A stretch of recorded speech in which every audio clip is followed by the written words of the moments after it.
What is the first handheld console? And let's go over some history of all handheld consoles combined. Many people might think it's the Game Boy, being that this is a legendary handheld console and has a lot of nostalgia value for many people. Thank you guys for clicking on the video. I appreciate you guys coming to hang out. And if you guys want to support the channel further, we now have the option for memberships and super chats on the channel. So obviously that is not required, but it is very appreciated. And I wanted to say thank you to everyone who has chosen to do that. By the way, if you don't like the music in this video, it changes throughout to kind of match the consoles we're talking about. So 80s music with 80s consoles. So if you don't like it, just, wait 10 years. It'll change. So yeah, I'd love to say that the Game Boy was actually the first handheld console, but it doesn't even make the top 5. The first one was actually the Microvision. And this is from Milton Bradley Company.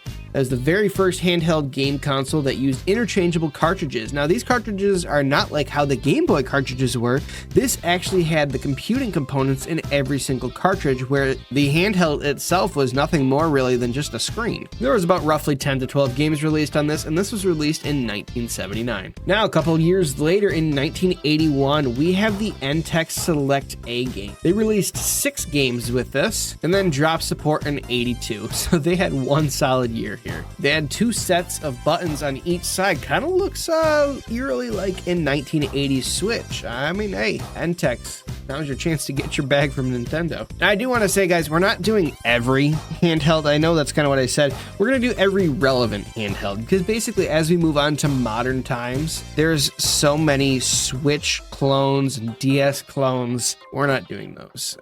We will do ones in the more present time that have decent sales and are not entirely meant just for pirating games. Now, moving on, in 1984, we saw the Palmtex portable video game system. Only 3 games were released on this, and plays cartridges containing a colored sprite overlay using a monochrome LCD on top of the overlay to cover/uncover each sprite during gameplay. Now, who could possibly forget about the DigiCase? Many people. It doesn't even have a picture on Wikipedia, but this was in 1984, and this is quite unique, actually. I almost skipped this one, being that there's not much information on it, but this was by Bandai Electronics, and this is just really unique. It looks like it had an international launch, just being that I can see there's multiple different ones with different languages on it, but the cartridge for the game itself actually had the LCD display on it.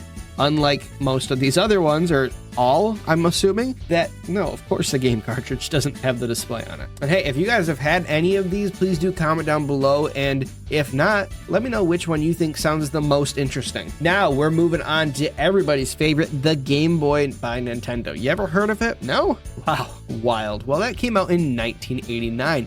And this actually had 118 million copies sold, almost 119. This is the first of the Game Boy's line of handhelds, and there's plenty more after this. But this plays monochrome games from a ROM cartridge, and it had some hardware revisions in the future. The smaller Game Boy Pocket in 96, and a colored screen Game Boy Color in 98. There were in total 1,244 games released, which is way more than I ever would have guessed. And this was the best-selling handheld console until 2010, sorry, spoiler here, when it was surpassed by the Nintendo DS. Now, to follow that, obviously very popular here, is the Atari Lynx. This is the first handheld electronic game with a color LCD, beating out the Game Boy Color, because this came out in 1989, the same year as the original Game Boy. Also played ROM cartridges, had some hardware revisions as the Lynx 2 came out in 91, and there was less than 100 games released, and this was considered a failure, which is too bad, because I think that this one was honestly probably the best competition, being that it came out at the exact same time as the Game Boy. I think that they had one big issue here, is that they didn't have the backing of more games and potentially better marketing. I know if you read up on the Game Boy, they actually do talk about that they really focused not so much on having fantastic hardware, that it actually had worse hardware than many other handhelds that had tried to compete with it, but they were able to keep the costs so affordable and still provide fun games for people to play. Next up is one you might have actually heard of, and this is the Game Gear, as this is pretty sought out by a lot of people, having 11 million copies sold in total. And this was Sega's first handheld game console, and had a color screen with a backlight. Having come out in 1990, pretty impressive. Also plays ROM cartridges. Now, technologically, this was more advanced than its competitors, but suffered because it had a short battery life, something else that the Game Boy had an advantage on, because having such a poorly lit display with cheap components meant that it was able to have 30 hours of runtime just off some AA's. Now, the Game Gear did outsell many of its competitors, but the sales were far behind what the Game Boy was. Now, the Turbo Express from NEC. I'm sure you've heard of that. It came out in 1990 and sold about 1.5 million copies. Now, this is similar to one of their home consoles, played ROM cartridges, and was pretty advanced for its time, but had a high price, short battery life, which did not make it very appealing to many people in the market. Now, we had quite a few copies coming out in the 1990s here. As you just heard, we already had a couple, so I'm actually going to skip over some of these. I'll show them on screen just as kind of a, I guess, a respect to them. I don't know why. They haven't been around for a minute. I do want to talk about this one, the Watara Supervision.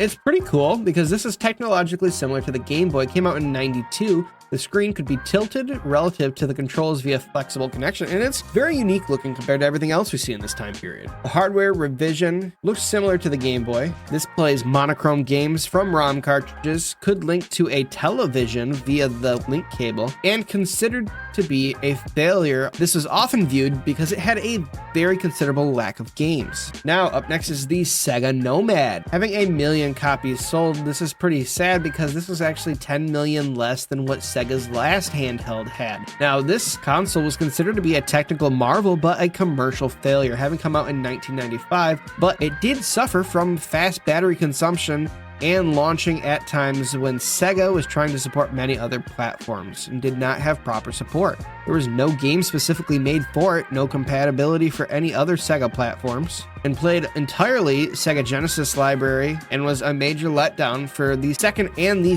final of Sega's handheld consoles. Now we are moving on to the Design Master Denshi Manga Juku. Quite the name there, but this is actually pretty interesting because this is a touchscreen handheld console developed by Bandai and released in Japan in 95. About all the information I got on it, but pretty cool seeing a touchscreen here. Now, this next one came from Tiger Electronics and was quite unique because it actually had an internet connection and touchscreen. I mean, this is basically a smartphone.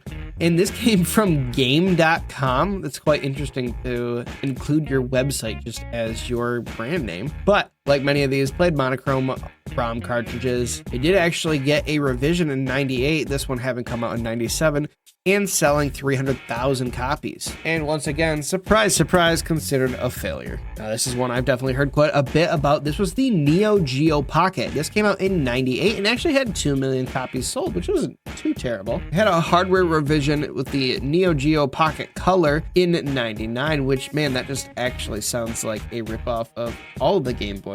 And Bandai just kept on trying because they had the Wonder Swan out next. Now, we had a Game Boy creator, Gunpei Yokoi, I hope I'm saying that right, but he left Nintendo and created this, the Wonder Swan by Bandai. Having sold 3.5 million copies and having a Wonder Swan Color released in 2000 and the Swan Crystal in 2002, which was seen to be an absolute failure following the 2001 release of the Game Boy Advance, which is coming up very soon. This one I had to include because it literally looks like a Texas Instruments calculator. Combination PDA and handheld game console.